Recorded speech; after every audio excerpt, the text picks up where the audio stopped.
Welcome to Living Our Faith with Archbishop Jerome Listecki. The latest news, important issues, and stories of Catholics living their faith in the Archdiocese of Milwaukee. Here's co-host Bob Bennis. From the studios at the Archdiocese of Milwaukee, good morning and welcome. Today we're going to talk about stewardship and caring for God's creations. But first we say good morning to the host of Living Our Faith, Archbishop Jerome Listecki. Where did your summer go? It's gone. I know it's gone. It's gone. Autumn is here. It's a wonderful time, but we've got a lot of wonderful things happening right now. Sure, the Pope's visit, for the Catholic faith. Wonderful. You bet. Right. Absolutely wonderful. Exciting times for the Archdiocese. And our guest today, Father Nate Reesman. He's the pastor at St. Francis Cabrini and Immaculate Conception parishes up in West Bend. And Father Nate, tell us a little bit about your faith journey as young man, embracing the faith, and your little bit of vocation story, and then basically your various assignments in the Archdiocese. Sure. Well, thanks for having me onto the show. I appreciate being here. And my faith journey grew up in an average Catholic household in Burlington, Wisconsin. And so not too far away, obviously, in the southwest part of the Archdiocese. And younger brother, parents are still living and doing well. Went to Catholic grade school, went to college at UW-Madison, and probably in Madison when I was there would have been when I really, connected with the church in a way that I hadn't previously. Very intentional about it, really enthusiastic about it, and from there led me to think about priesthood. And some people suggested maybe you should study for the seminary and to be a priest, and I thought that was an interesting idea. Went to Milwaukee Seminary, and I came here and was ordained by then Archbishop Dolan. And so through all that time, like everybody has to do, you pray, you think, you read, you study, and you ask the Lord at every step of the way, what do you desire for me? And he leads you through all these great twists and turns. Assigned to Elm Grove as a first assignment with my first pastor, Father Packenham, who passed away when I was there, a great man to study with and be with. And then went from there up to West Bend as an associate and now as pastor, and I've been there ever since. So it's been a wonderful 9 years. A wonderful thing about that you mentioned that you went to college, and all of a suddenly there was a moment when you became intentional about your faith. Could you tell us, was there a particular hero that you had? Did someone basically touch your heart? What happened? Well, it's a good question. Intentional, I'm kind of borrowing, Cher Waddell's inward for intentional disciples, right? But actually, I would say a couple things happened. One, and God is always so wonderful like this, life circumstances challenged me, kind of flipped my worldview on its head a little bit, and I had to grab onto faith in a new way that I wouldn't have if things hadn't been, challenged in my own personal life. So that was a great act of grace on his part. And then you look around to grab onto something, you grab onto the church. So at the time, St. John Paul II was, in Rome as the Holy Father, and I was so taken with his enthusiasm, and even in his older years at that point, his dedication, his faith, his convictions, his sense of hope. And I thought, this is a man who knows the Lord, who I want to follow, and I want to be like him. And really, I began the seminary reading Weigel's biography of his Witness to Hope, and it really kept me going through my classes and through difficult questioning times there once in a while. So people like him were a great inspiration. And other people at Madison, at the campus center, I can't say enough about how important campus ministry is on public and Catholic colleges, because those people kept me in the faith and were great influences. So God brought all those beautiful influences together and led me where he wanted me to go. Wonderful that you mentioned John Paul II. Of course, I'm a John Paul II bishop. And, yes. And as I've said before, I have this picture of John Paul when he was Pope draped over me, so I've declared myself a second-class relic. Exactly. He actually wore me. So, right. But when I say that, at the synod, I used three words. I said ignite, renew, and energize. Ignite, renew, and energize. Had everybody repeat it with me. When we came back to the upper room, the great insight was the fact that JP2 ignited the faith. I mean, when I take a look at those years, for whatever happened in the church and in the world, it was dormant. It was sleepy. It was sluggish. And all of a sudden, in comes this new breath of fresh air, JP2, and he literally ignites the church. And we had him for 26 years as what a gift. And then we had one of the greatest theologians in the world in Joseph Ratzinger, who now becomes Benedict XVI, and now Ratzinger renews us in our theological basic understanding. But now we come to a Latin American who gets elevated to the papacy, right? And he's just seems to have energized the church and energized people who were not even paying attention to the church or even looking to the church. He suddenly captured their attention. I say that because the consistency that you talked about in terms of JP2. I was told even before I became Archbishop here that about your priesthood, Father Nate, that your consistency inspired a lot of young people. That individuals told me that when Father Nate does something, young people will follow him. They see him as having their heart. They see him as having their minds. And we take a look on much grander scale. We see literally Pope Francis. Basically the same thing. His consistency, his heart, his willingness to basically love the church, hold himself out in terms of that love, really kind of does energize the church. It brings things alive. And I don't think, that immediately he could have chosen, a more appropriate topic that touches the minds of our young people than literally our stewardship over God's creation. Precisely. Yeah, it's true. It's interesting. This is his second encyclical, but his first one we could probably think maybe was written by his predecessor, perhaps, right? So the one that he could own, his first topic, what I'm going to write about to sort of introduce myself, he picks, like you said, creation. It's a very telling and intentional move on his part to do that. And like you say, he happened upon the topic that's of vital interest to, as he puts it here, everyone on the planet, especially the young, but young and old alike, because we all have to live here, and he realizes that it impacts everybody. But I also think that what he tapped into was, if I could put it, sort of the new, secular religion of environmentalism as a bit of a pulse that he's trying to comment on. And so everyone's kind of captivated by it, interested in it, concerned about it, big topic of public debate. So it makes a lot of sense that he would use that as an inaugural topic for his first real true encyclical that he wrote as a Holy Father, I think anyway. And people have read it and they're interested. And I think he in doing so, grabbed attention from people not just in the church, outside the church. Yeah. Opened eyes. And I think that starts a dialogue, an important dialogue. Mm-hmm. Yeah, and it's very much his intention to do so. If you read the document, he writes that with all that in mind, it's supposed to be. It's unique to encyclicals, and that he addresses it at the opening, not just the bishops, but he says, "I'm writing to every person on this planet."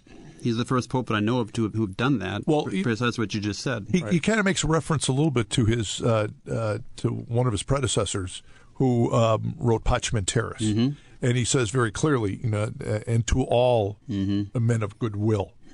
So he in that same vein, when John the 23rd wrote Pacem Terris, he's doing the same thing. He's making an appeal to basically to everyone humanity. On this humanity on this particular topic. And obviously one of the good things about an encyclical is when it's thrown out as a teaching, it draws attention, and not always positive attention, sometimes negative attention. Of course, you have the debate upon global warming, right. So you have individuals who the effects of unchecked capitalism on the world, as opposed to almost a communist type of approach or a socialistic type of approach. So you have that tension which is there, and caught in the middle is creation, which sometimes is viewed not as a gift from God but as a product that that can be manipulated, that can be used. What were some of the interesting points that you discovered in reading Laudato Si, which obviously is praise be to the Lord? So, so what were some of the interesting points that you discovered? He had several. And you can look at this document from different directions, obviously, and I think, again, probably intentional on his part that different people and different sectors of the world are going to kind of gravitate toward different pieces of this. It's a long document. There's a lot in there to gravitate toward. He doesn't write things briefly. But like, for example, right at the heart of it, in the middle section on it, he gets into an interesting critique of the technological mindset, which goes to what you just got done talking about, how we have this oftentimes mistaken approach to creation as this thing we can exploit, that we can mine for its own power and for our own uses, and we treat it a bit like a thing, rather than trying to get our minds and hearts around what is God's purpose, or what's the end, or the telos, of the different things that we have been given on the earth to take care of. And he connects that to all these different kind of everyday behaviors and mindsets and policies and thinking that most of us, I think, don't even question until you read this and go, wait a minute, I never thought about the fact that we're all so caught up in this grand exploitive enterprise. And then from that point, you begin to realize how much it takes to turn the ship around. It's a pretty big task to try and implement what he's talking about here. So that was interesting to me. That is the voice of Father Nate Reesman, pastor up at St. Francis Cabrini and Immaculate Conception parishes in West Bend. We're going to take a break now. You're listening to Living Our Faith with Archbishop Jerome Listecki. Hospice. It's the one word that people are afraid to say out loud. Yet for someone who has experienced St. Camilla's hospice, it takes on a whole new meaning. We chose St. Camilla's hospice because it was home hospice. I think it would have broken Lois's heart if she had to leave and go to a strange place. And one of the things that we particularly appreciated was the Catholic help that we got when Lois was in hospice. We had pastoral help. We had chaplains who were absolutely fantastic. They were all so friendly. The hospice care was as good for Lois as it was for me. Hospice care is a physical and spiritual journey, not just for the patient, but for an entire family. St. Camilla's Hospice provides compassionate care right in your loved one's own home. All caregivers and resources are thoughtfully selected from the St. Camilla's community, which continues to serve your family long after the physical care has ended. To learn more, go to relevantradio.com, keyword hospice.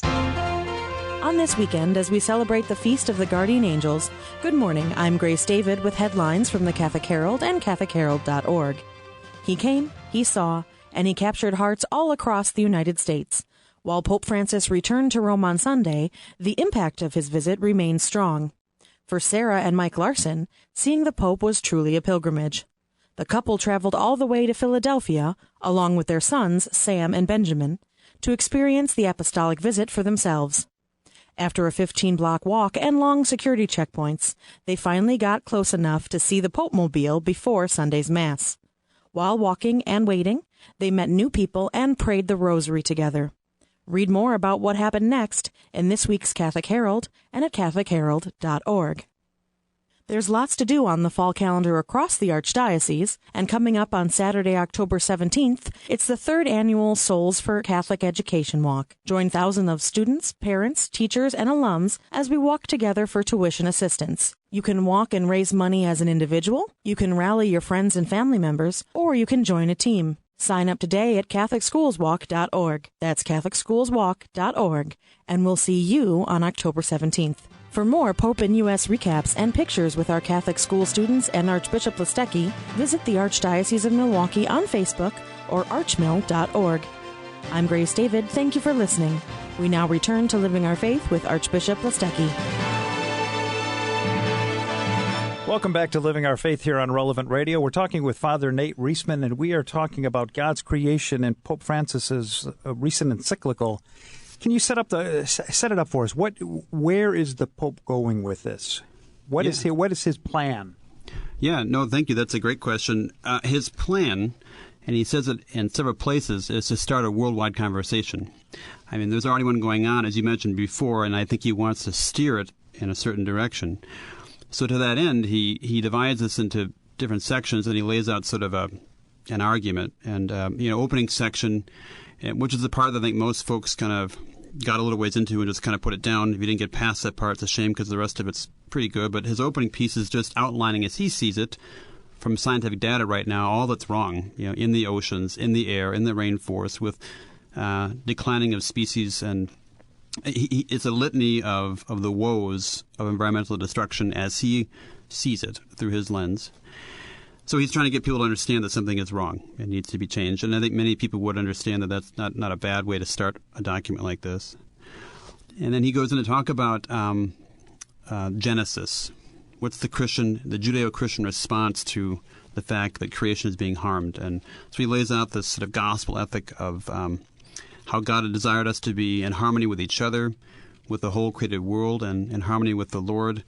And that's the ideal vision for how we're supposed to be living, in a kind of mutual respect for each other as humans, and respect for every creature as valuable all in itself. Just by itself it's valuable, not because of what we're supposed to get out of it, but valuable just in its own right.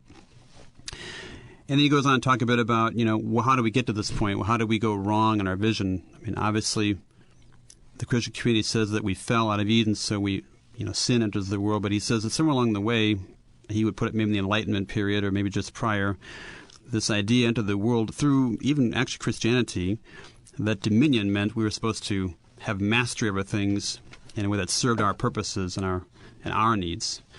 So he tries to correct that. He says, well, okay, so we don't want to look at things just to take or to exploit. We want to respect and have value. And then he goes into several pages worth of what he considers to be, kind of policy decisions. He wants there to be international bodies. He wants there to be treaties. He wants there to be binding agreements. He wants us to rethink the capitalistic enterprise, because he argues that we got to this point because we just consume, and market forces drive us to these things. And he also really wants us to adequately understand, the human person on a global level, and that's supposed to translate down to local actions, right?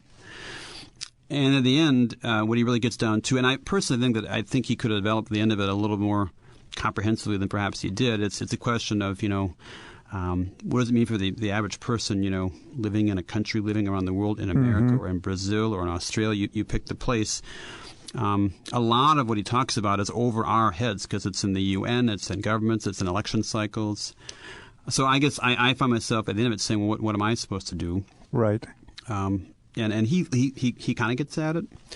But the core of it is, and he does say it, our hearts have to be changed. He wants the daily conversion of our hearts.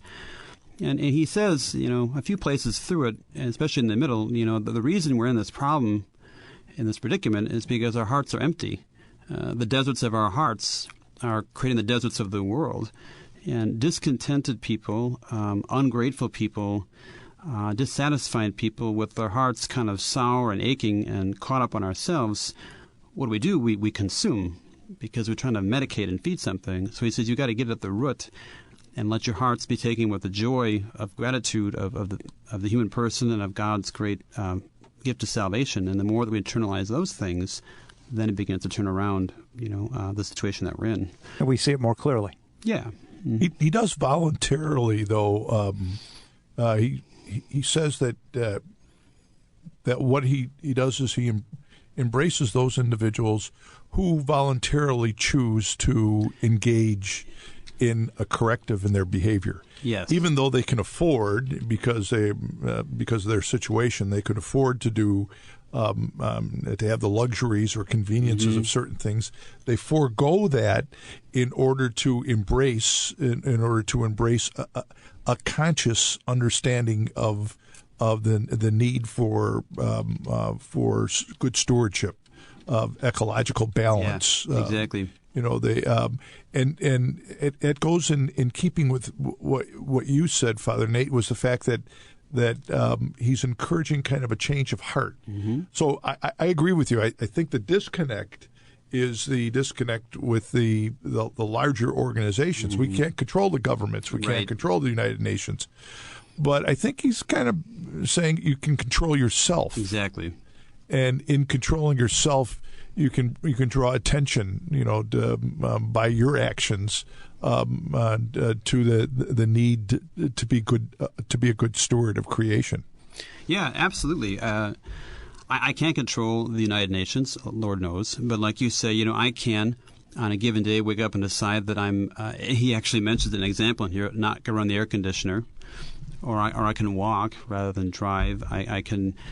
He speaks a lot in here about a throwaway mentality, which means that we simply discard things without giving any thought to reusing them or reincorporating them back into some sort of a creative cycle. And so I can be mindful of how I dispose of things that I use, and I can even choose just not to buy things because, like you say, Archbishop, I can renounce. Even if I can afford it, doesn't mean that I need to buy it.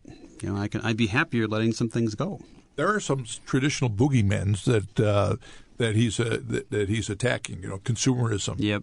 Materialism, unchecked or rampant, laissez-faire economics, exactly. The free market right. that suddenly is left to its own device without any kind of controls on it. So there are certain things. The thing that I found fascinating, at least by his approach, is he tried to interweave economics, politics, science. Yes. All together, and like you said at the very beginning, it's all integrated into the problem, and therefore has to be integrated into the solution. Correct. He's very big on, if you will, interdisciplinary solutions to problems. You can't just hold one thing in isolation. The person has to be understood from a social perspective, a political perspective, economic perspective, and underneath of it all, a faith perspective. And if not all in dialogue with each other, like you're saying, the solutions are not going to present themselves as they need to. It all has to come together. Very true. And then as I sit here as a layperson, I start asking the question, okay, we're talking about changing hearts, but the question is, how do we change the hearts? Because, again, we can't, as you said, we can't change the United Nations. Right. We can't change the process and the way the federal government operates. So how do we change individually? How do we change our hearts? Do we see this as something that comes from the Pope? It comes down to the diocesan level, and then gets to parish level, and through awareness? Yeah. Well, awareness is key for sure, and I think that was a big aim of his document, to make people aware. No question, he has done so. But I also think that, again, if I would like to see him do something a little more comprehensive, it would have been addressing the things that you're talking about. And maybe he thinks that we just take it for granted, but the answer to your question are the classic elements of Catholic spirituality, of prayer, fasting, almsgiving, the language of the Gospels about renunciation and simplicity, the Beatitudes. That's really what it will take. This is not what I would call a very evangelical document. It's not, I don't know that it trumpets, if you will, Christianity as the means of conversion and the solution to this problem. It's there kind of in the background. It's heavy in chapter 2. But I'm wondering if perhaps he did that because he was trying to appeal to as broad a population as possible, maybe afraid he'd turn them off. I don't know. But for me, though, I find myself saying in my personal prayer each day, I have to go back to what monasteries have done for centuries, what we call people to, like during Lent. And he does say, we can cultivate gratitude, just simple daily practices of being thankful. Grateful hearts don't need to grab on to so many things to make ourselves happy. And he said that already goes a long way to trying to turn around a deep problem. Say that again. Grateful hearts don't have to grab. Say that again, please. Grateful hearts don't have to grab onto things to make us happy. Amen. God's in our heart. He does say that he wants love for people to reinstitute the practice of grace before and after meals. Yes, he does. Remember, he does say that. Yeah. And he says we should recapture the Sabbath, too. We lost Sunday, and we're too driven because of it, and that's a really key point that he makes, too. This is definitely an encyclical loaded with social teaching in the church, even though you're absolutely right in the fact that you don't see it in an evangelical sense although Christ is present as the Redeemer who touches all things, who comes in incarnationally. But interwoven in it is the principle of subsidiarity, the principle of common good, the principle of communitarianism, the principle of solidarity. Right. Basically, he talks in terms of the interconnectedness of everything. Yeah, it's a very Catholic, like exactly all you said. It's a real Catholic vision of the world. Nothing is in isolation, right. And we've, I think, sometimes lost sight of that in our fragmented Western view of things. He wants it all brought together in harmony, without doubt. We saw the planting of seeds here. Yeah. The reality is it may be 25, 50 years when people then are saying, look at what the vision Pope Francis had back in 2015 for writing what he did. Yep. One of the visions, and I've recently come to play this in my mind, that is a very Catholic vision about all human beings, and something that we've lost is that the effects of original sin. Mm-hmm. Although original sin is wiped away in baptism, the effects of original sin is still present, and that's the fact that that there's a tendency for us when the good and the evil is placed before us, there's an attraction towards evil rather than the good. Sometimes a self-interest.